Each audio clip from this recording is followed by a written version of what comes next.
Сәлеметсіздер ме? Adobe After Effects бағдарламасы бойынша базалық бейне сабақтар курсын назарларыңызға ұсынамыз. Бұл сабақтар легі бағдарламамен жұмыс істеудің кіріспе курсы болып табылады және енді үйреніп жүрген пайдаланушыларға арналған. After Effects Adobe System компаниясының бағдарламалық жасақтамасы бейне жазбаларды өңдеу, анимациялар, титрлар жасауға, сондай-ақ визуалдық эффектілерге арналған қуатты құрал. Кинода, телевидениеде, жарнамалық роликтер жасау кезінде компьютерлік графика қолданылатын басқа да салаларда пайдаланылады. Сонымен бастаймыз. Өздеріңіз көріп отырғандай, алдарыңызда After Effects CS6 бағдарламасының интерфейсі. Бағдарламаны іске қосу кезінде алғашқыда экранда Welcome to Adobe After Effects терезесі пайда болады. Ол төмендегілерден тұрады. Recent Projects – бұған дейін құрылған немесе бұған дейін ашылған жобалар тізімі. Open Projects – бұған дейін құрылған жобаны ашу. New Composition – жаңа композиция құру. Type of the Day – бүгінгі күнгі кеңес. After Effects тегі жұмыс туралы пайдалы ақпараттан тұрады. Ілгері және кейін парақтай отырып, кеңестердің барлығын қарап шығуға болады. Бағдарламаны қосқан сайын бұл терезенің пайда болуын алып тастау үшін Show Welcome and Type of the Day at Startup өрісінен қанат белгісін өшіріп тастаңыз. Енді бағдарламаның жұмыс аймағымен танысайық. After Effects икемді жұмыс кеңістігін ұсынады. After Effects әртүрлі панельдерден тұрады. Олардың әрқайсысы белгілі бір мақсатта қолданылады. Сол жақтағы активті аймақ жоба терезесі деп аталады.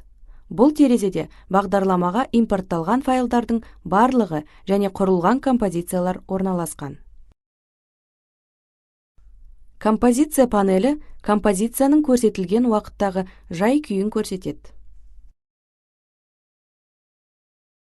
Келесі Toolbar, құралдар панелі, негізгі командаларға тез арада қатынау үшін қолданылады. Командалық жолда бағдарламаның барлық командалар мен құралдары орналасқан.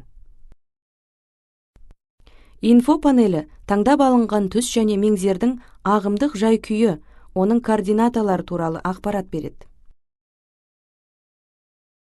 Preview алдын ала қарау панелінде алдын ала көруді басқару жүзеге асырылады. Келесі Effects and Presets немесе эффектілер мен шаблондар санаттарға бөлініп топтастырылған қолжетерлік сүзгілерден, эффектілер мен шаблондардан тұрады. Соңғы Timeline панелі. Мұнда композицияны редакциялаудың негізгі процесі жүзеге асырылады.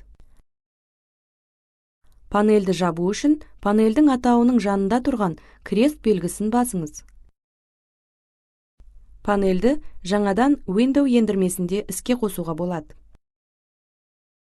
Панельді бүкіл экранға өрістеу үшін меңзерді өзіңізге керекті панельге келтіріп, Yo батырмасын басыңыз, немесе панельдің меню батырмасына басып, Maximize Frame пунктін таңдаңыз. Restore Frame Size панельді бастапқы күйіне қайтарады. Әр панельді сондай-ақ жаңа терезеде ашуға болады. Бұл үшін Undock панель пунктін таңдау қажет. Сіз панельдердің орнын ауыстыра отырып, жұмыс кеңістігін өз қалауыңыз бойынша бабына келтіре аласыз. Панельді оның атауына маустың сол жақ тиегін кідіре басып тұру арқылы ауыстыруға болады. Панельдің көк түсті орналасу аймағы пайда болған кезде маустың тиегін босатыңыз.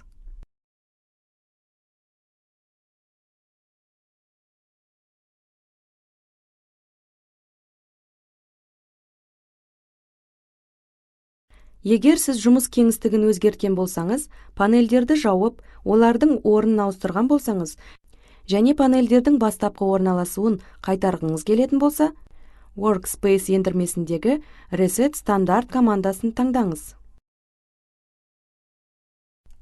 Енді файлдарды After Effects'ке қалай жүктеуге болатындығын қарастырайық. After Effects'те файлдарды жүктеудің бірнеше тәсілі бар. Файл, импорт файл, меню ендірмесі арқылы. Керекті файлды таңдап, ашу батырмасын басамыз. Сурет жоба панелінің терезесінде пайда болды.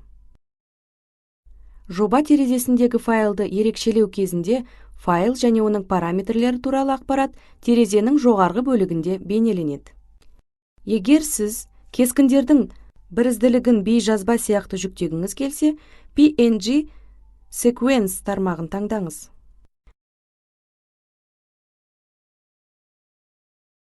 Көріп тұрғаныңызда енді бір емес, бейне жазба құрайтын 225 сурет жүктелді.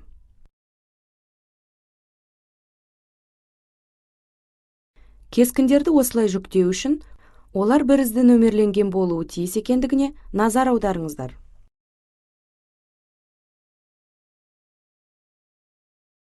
Жүктеудің басқа тәсілі Project Import File панеліне маустың оң жағымен басу арқылы немесе Project панелінің бос аймағына маустың қосарлас басу арқылы.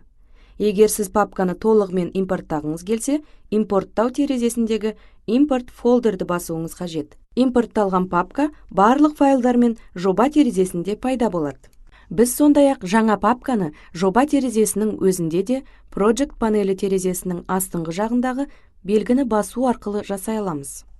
Файлдардың атын өзгертуге болады. Бұл үшін файлды ерекшелеу және Rename'ді таңдау немесе Enter'ді басу қажет. Файлды компьютеріңіздегі басқа орынға ауыстыруыңыз жиі кездеседі.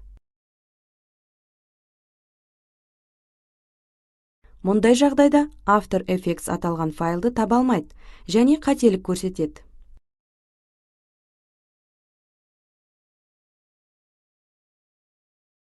Үстіңгі жақта жоқ файлдың суреті пайда болады.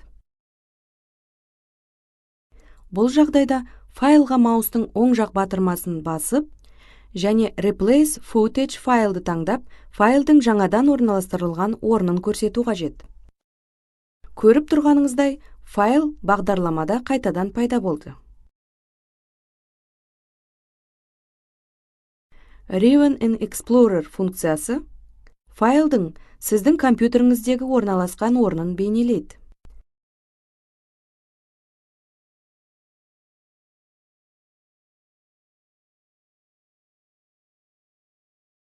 Файлдарды Delete батырмасының көмегімен жоюға болады.